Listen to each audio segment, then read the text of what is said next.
বিভিন্ন ধরনের অত্যাচার করা হতো। অত্যাচার কিভাবে করা হতো? যেমন ধরুন, আপনারা আজকে বাড়িতে বাস করছেন, আপনারা মুরগি পোষেন, আপনারা গরু পোষেন, আপনারা ছাগল পোষেন। তখনকার জমিদাররা আপনাদের বাড়ি থেকে জোর করে ছাগল তুলে নিয়ে যেত, মুরগি তুলে নিয়ে যেত, আপনাদের মা বোনেদের উপর অত্যাচার করত। জমিদাররা শুরু করেছিল। জমিদারদের দোসর হয়ে যারা এলো তারা হচ্ছে মহাজন। এই মহাজনরা কি করত?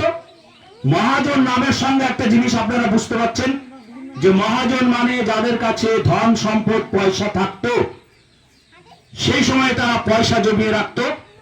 এবং আপনারা আদিবাসীরা আপনাদের বিভিন্ন পরবগুলো করতেন, উৎসবগুলো করতেন, অনুষ্ঠানগুলো করতেন, আপনারা আপনার ছেলে মেয়েদের বিয়ে দিতেন, তার জন্য একটা খরচ হতো।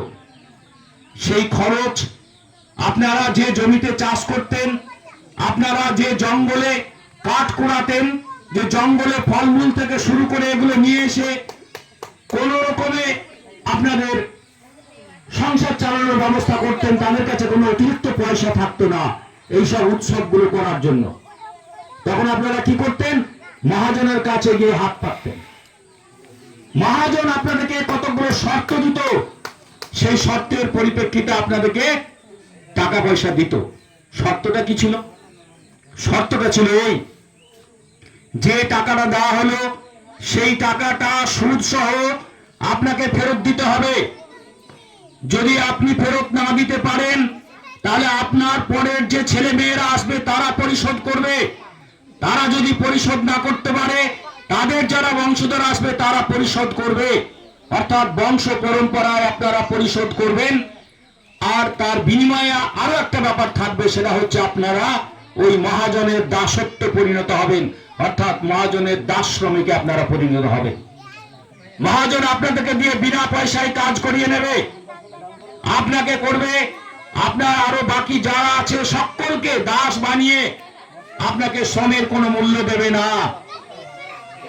এই যে অত্যাচার, মা বোনদের উপর অত্যাচার, আদিবাসী জনগণের উপর যে অত্যাচার, সেই অত্যাচার মহাজন এবং জমিদাররা করত কাদের সাহায্যে? এদিকে সহায়তা করত ইংরেজরা।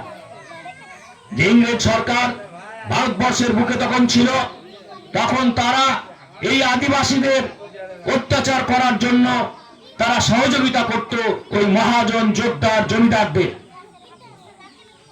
পরবর্তীকালে যখন আদিবাসীদের উপর অত্যাচার একটা চরম সীমায় পৌঁছে গেছে, তখন আপনারা যারা আজকে যে দুজন মহান পুরুষের ছবি দেখছেন, সেই সিধু কানু, তারা দুই ভাই ছিলেন এবং তার সঙ্গে আরো দুজন লোক ছিলেন, তাদের নাম আপনারা জানেন কিনা জানি না। একজন ভদ্রমহিলা গান করছিলেন, তার গানের মাধ্যমে নামটা এসেছিল ভৈরব এবং চাঁদ। এই চারজন মিলে আদিবাসী বিভিন্ন বিস্তীর্ণ এলাকাতে তারা প্রচার শুরু করলো যে এই যে অত্যাচার, এই অত্যাচারকে বন্ধ করার জন্য আমাদের একত্রিত হয়ে আন্দোলন করতে হবে। আপনারা জানেন প্রচারটা কিভাবে করা হয়েছিল? আদিবাসীদের মধ্যে, আদিবাসী সমাজের মধ্যে একটা প্রচলিত বিশ্বাস ছিল। সেই বিশ্বাসটা কি? আদিবাসী সমাজের লোকেরা ঈশ্বরের কথাকে খুব গুরুত্ব দিয়ে মানতেন। এটা সিধু এবং কানু খুব ভালো রকম জানতেন। সিধু কানু তখন কি করলেন? কাগজে লিখলেন যে ইংরেজদের যোদ্ধার জমিদার মহাজন ইংরেজদের সৈন্যদের সহযোগিতা নিয়ে আমাদের উপর যে অত্যাচার করছে, সেই অত্যাচার চরম সীমায় পৌঁছে গেছে। এই অত্যাচারকে বন্ধ করার জন্য আমাদের একত্রিত হয়ে আন্দোলন করতে হবে, এই বার্তা ঈশ্বর পাঠিয়েছেন।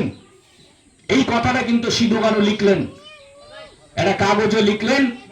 আর তার সঙ্গে আপনারা আরেকটা কথা জানেন, এটাকে সংস্কার বলুন বা কুসংস্কার করুন, যাই বলুন, সেটা হচ্ছে শাল গাছের শাখা বা ডাল।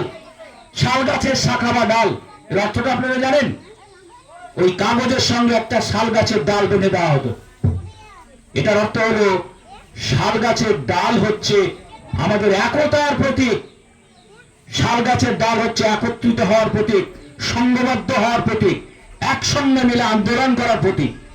তাই সিধু এবং কানু এই মন্ত্রটা জানতেন যে আদিবাসী সমাজকে উদ্বুদ্ধ করতে হলে, আদিবাসী সমাজকে একত্রিত করতে হলে এই ঈশ্বরীয় বাণীটা প্রচার করতে হবে, সঙ্গে শাল গাছের ডালটা দিতে হবে। তারা বুঝে যাবে যে এই শাল গাছের ডাল হচ্ছে একতার প্রতীক। ঈশ্বর আমাদেরকে একত্রিত হয়ে এই অন্যায় এবং অত্যাচারের বিরুদ্ধে লড়ার বার্তা দিয়েছেন, আমাদের একত্রিত হতে হবে। সিধু এবং কানুন সেদিনকে শুরু করেছিলেন। এই আন্দোলনটা শুরু হয়েছিল 1855 সালের 1854 সালে এই আন্দোলনটা শুরু হয়েছিল, কিন্তু বিভিন্নভাবে তার প্রচার পর্ব শুরু হয়েছিল 1854 সালে।